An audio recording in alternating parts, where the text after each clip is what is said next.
Juan Pablo Espinosa Burgos est effectivement gérant de Aguas de Quito, mais c'est lui qui a conduit un processus assez unique et très original à Quito, donc en Équateur, qui est ce qu'on appelle la construction de l'agenda digital sous un angle qu'on appelle socialement innovateur pour transformer la vie avec du numérique au service de citoyens. Et M. Espinosa, donc, il se retrouve actuellement à Barcelone parce qu'il est venu assister au Congrès mondial des villes intelligentes où il a fait une brillante intervention. Et c'est lui qui a été l'organisateur de ce qu'on a appelé le sommet ibéro-américain des villes numériques qui a eu lieu au mois de septembre à Quito, dans lequel j'ai eu l'honneur de participer. Et ces deux choses montrent le dynamisme et la transversalité.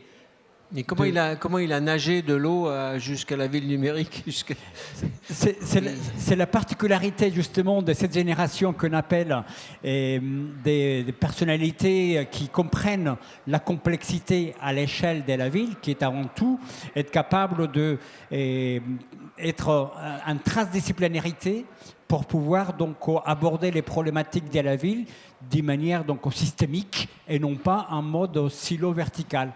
Et c'est ça le futur. Il y a des politiques qui l'ont écouté parce que, moi je sais pas, je pense qu'en France, le patron de la Société des eaux de Marseille, si on lui disait tu vas t'occuper de ville numérique, on lui dirait reste dans ton coin. Peut-être pas. Absolument, tu as totalement raison parce que c'est cette vision écosystémique. J'ai eu l'honneur et la chance d'assister au discours de maire de Quito, Augusto Barrera, lors de l'inauguration du sommet ibéro-américain. Et c'était absolument donc impressionnant. Un médecin de formation, maire d'une ville, dans un pays qui est le plus petit pays de l'OPEP, mais membre de l'OPEP quand même, et qui a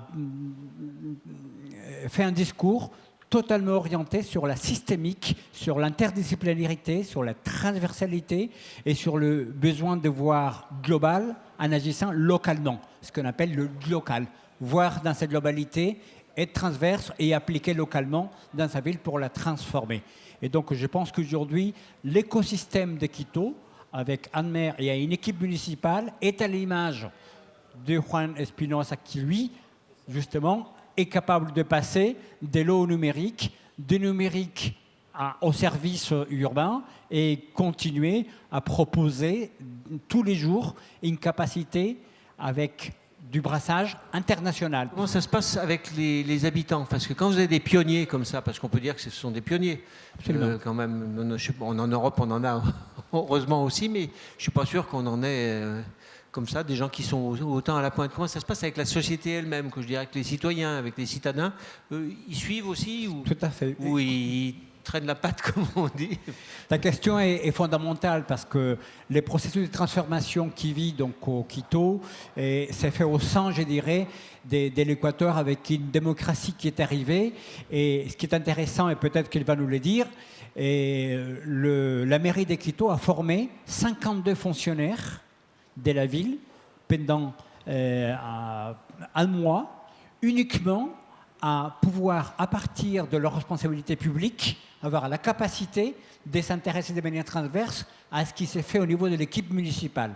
Et ils ont créé ce qui s'appelle des comités de liaison avec des quartiers qui permettent d'avoir donc de ressentis pour avoir une espèce de bottom-up en même temps qu'une démarche globale.